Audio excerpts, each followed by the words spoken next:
নমস্কার বন্ধুরা, offbeat Indian recipes চ্যানেলে তোমাদের সবাইকে স্বাগত। আজকে আমি উত্তর কলকাতার বিখ্যাত হালদার মশাইয়ের কচুরির দোকানের রাধা বল্লভী রান্নার রেসিপি সেটা তোমাদের সাথে শেয়ার করছি। চলো তাহলে শুরু করা যাক। এটা বিখ্যাত উত্তর কলকাতার হালদার মশাইয়ের কচুরির দোকানে রাধা বল্লভী। দেখো এটা আমি কিভাবে তৈরি করছি, আর তোমাদের যদি এটা করে নিজেরা তোমরা বাড়িতে দেখার পর ট্রাই করে যদি ভালো লাগে অবশ্যই আমাকে একটু সাবস্ক্রাইব করে দিও। তাহলে চলো এবার শুরু করা যাক।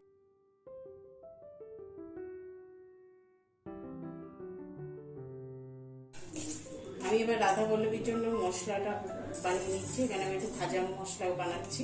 এখানে আমি 1 টেবিল চামচ মৌরি দিয়েছি, তার সাথে 2টো শুকনো লঙ্কা দিয়েছি।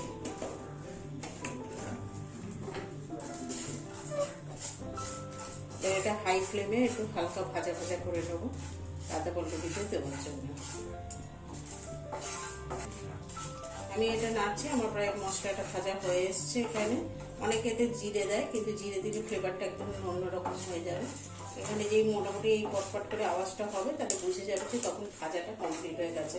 এবার গ্যাসটা বন্ধ করে এইভাবে হালকা হালকা করে নেড়ে যেতে হবে। চলো তাহলে আজকে রাধা বল্লভীর জন্য যে ময়দাটা মাখার দরকার সেটা মেখে নিই। আমি এখানে 1 বাটি ময়দা নিয়েছি। দেখো 1 বাটি ময়দা নিয়েছি এখানে। এবার আমি এতে দিয়ে দিচ্ছি 1 চামচ নুন, 1/2 চামচ চিনি আমি এতে দিচ্ছি। আমার ব্যক্তিগত এক্সপিরিয়েন্স, আমি এতদিন ধরে রান্না করছি, সেই অভিজ্ঞতা থেকে আমার মনে হয় যে চিনিটা দিলে বেশ মচমচে হয়। এবার আমি এতে একটু গরম তেল অ্যাড করছি। গরম তেলটা অ্যাড করলে আরো খাস্তা হবে। এবার আমি আস্তে আস্তে এটাকে মেখে নিচ্ছি। প্রথমে আগে শুকনো ভালো করে মিশিয়ে নেব আমি, যাতে নুন চিনি আর তেলটা ভালো করে ময়দায় মিশে যায়। এবার আমি প্রয়োজনে অল্প অল্প করে এতে তেল অ্যাড করব, জল অ্যাড করতে থাকবো।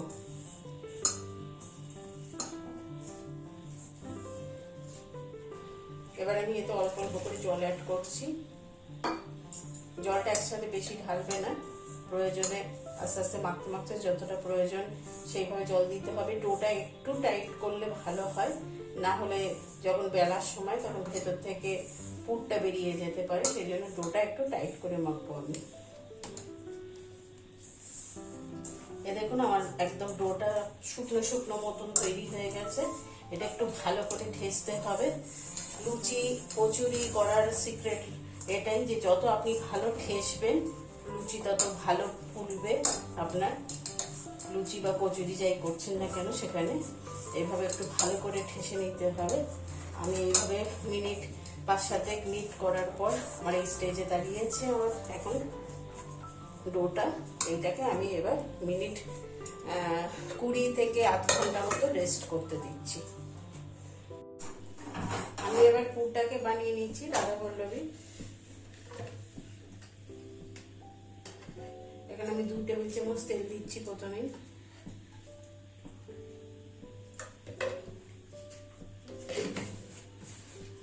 এখানে দিচ্ছি 1/2 চামচ হিং,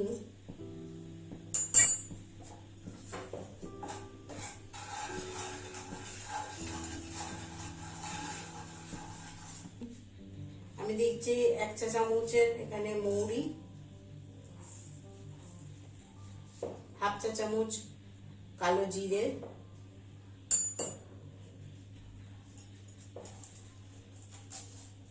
আর দিচ্ছি 1 চামচ নুন। এবার এগুলোকে সব কটাকে ভালো করে মিশিয়ে নেব আমি। এগুলোকে ভালো করে মিশিয়ে নিয়েছি।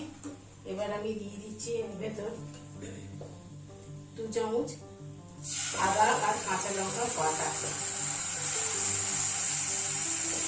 Ginger green chilli paste.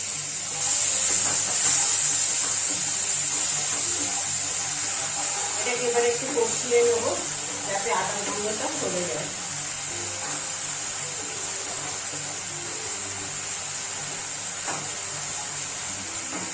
এখানে আমি 1/2 চামচ চিনি অ্যাড করে দিচ্ছি।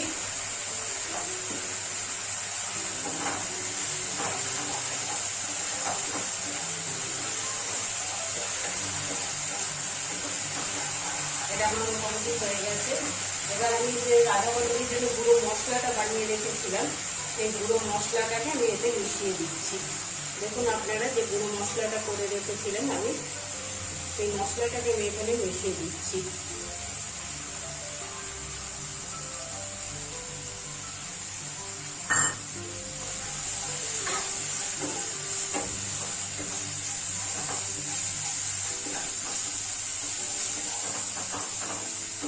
এইবার আমি ডাল বাটাটা দিয়ে দেবো।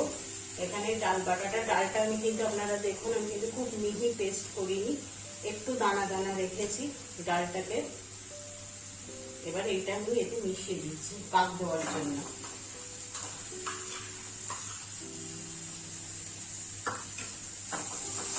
এবার এটা মশলাটা ভালো করে মিশাবো এর সাথে।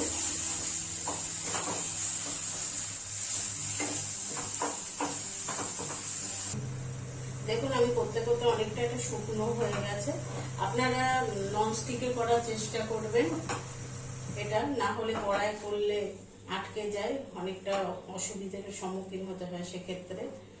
এটা ননস্টিকে করতে করতে দেখুন পুরো আমার জিনিসটা আস্তে আস্তে উঠে এসছে, একদম আমার মোটামুটি তৈরি হয়ে গেছে। তবু আরেকটু আমি করব। এটা যত শুকনো হবে তত ভালো হবে, বেলাটা তত ভালো যাবে সেক্ষেত্রে, নাহলে একটা পুরটা বেরিয়ে আসার সম্ভাবনা থাকে, বিশেষ করে যারা প্রথমবার বেরোচ্ছে তাদের ক্ষেত্রে।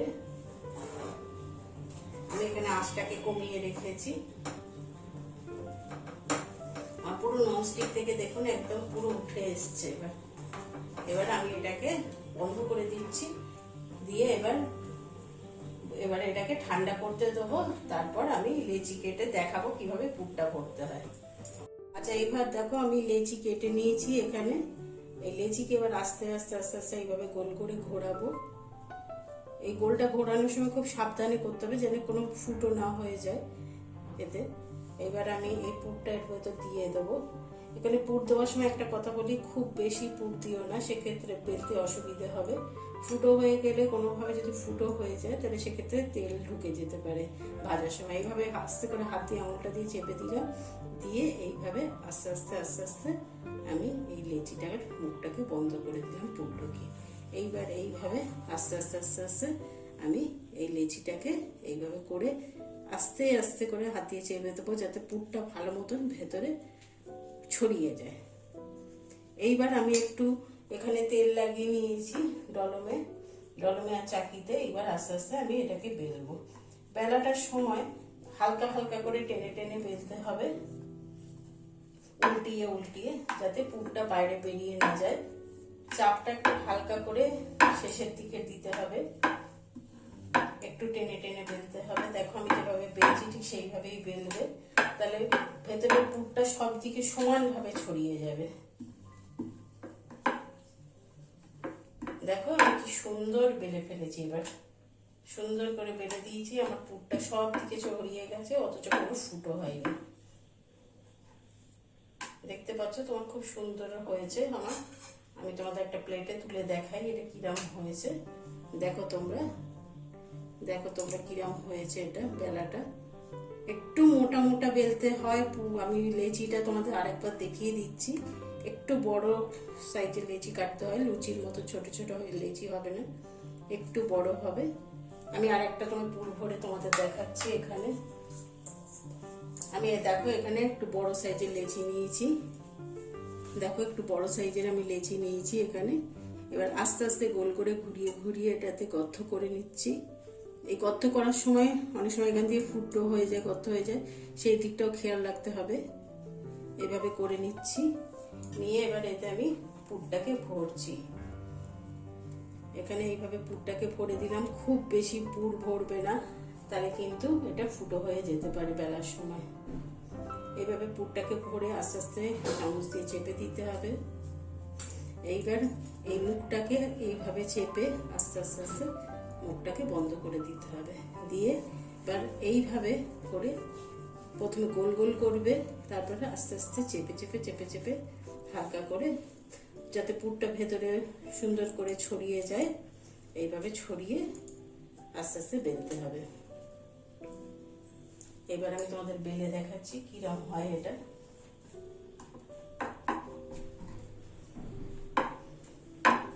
লম্বা করে টেনে টেনে আস্তে আস্তে, কিন্তু খুব বেশি চাপবে না, শেষের দিকটা কি একটু চাপবে যাতে এর সাইডটা পর্যন্ত পুরটা ছড়িয়ে যায়। দেখো আমি করেছি সুন্দর করে, আমার এখানে পুরোটা পুরো আমার রাধা পল্লবী যেটা রয়েছে তাতে সুন্দর করে ছড়িয়ে গেছে। আমি এটাও তোমাদের তুলে প্লেটে দেখাচ্ছি, দেখো সুন্দর করে এটা ছড়িয়ে গেছে। এবার চলো আমি এগুলো তোমাদের ভেজে দেখাই কিরম হয়। দেখো আমি তেল গরমের জন্য বসিয়ে দিয়েছি আগেই, তেলটা বেশ গরম হয়ে গেছে আমার, তেলটা আমার গরম হয়ে গেছে। এবার আমি আস্তে আস্তে কচুরিগুলো ভাজবো। এবার আমি রাধা পল্লবীটা আস্তে করে তেলে ছেড়ে দিচ্ছি এখানে।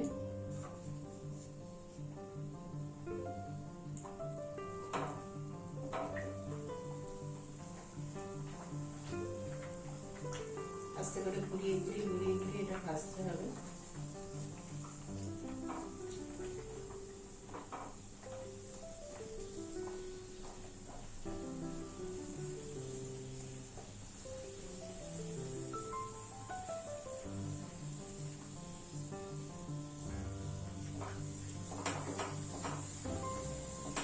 এইভাবে উপরে তেলটা আস্তে আস্তে চলকে দেবে, তাহলে আস্তে আস্তে রাধা পল্লবীটা সুন্দর ফুলে উঠবে। দেখো আমার রাধা পল্লবীটা কি সুন্দর ফুলে উঠেছে এখানে। এবার একটা দিক হয়ে গেলে আস্তে করে আমি উল্টে দেবো, দিয়ে আর একটা দিক ভাজবো।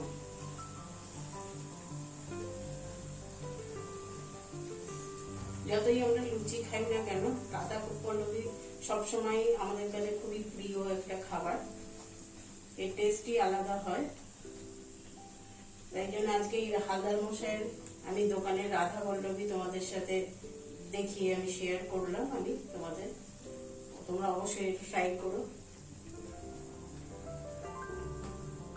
দেখো আমার সুন্দর করে ফুলে উঠেছে রাধা পল্লবীটা। এটা একটা দিক ভালো করে ভাজা হয়ে গেলে আমি আবার আস্তে আস্তে উল্টে দেবো। এটা একটু সময় লাগে ভাজতে, যেহেতু এর ভেতরে পুরটা রয়েছে, এটা একটু মোটাও হয়, সেই জন্য একটু ভাজতে সময় লাগে।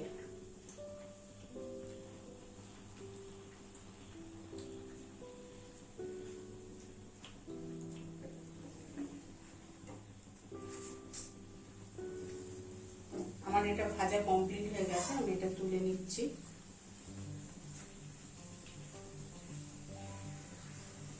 এবার চলো তোমাদের আমি পরিবেশন করে দেখাই কিরকম হয়েছে।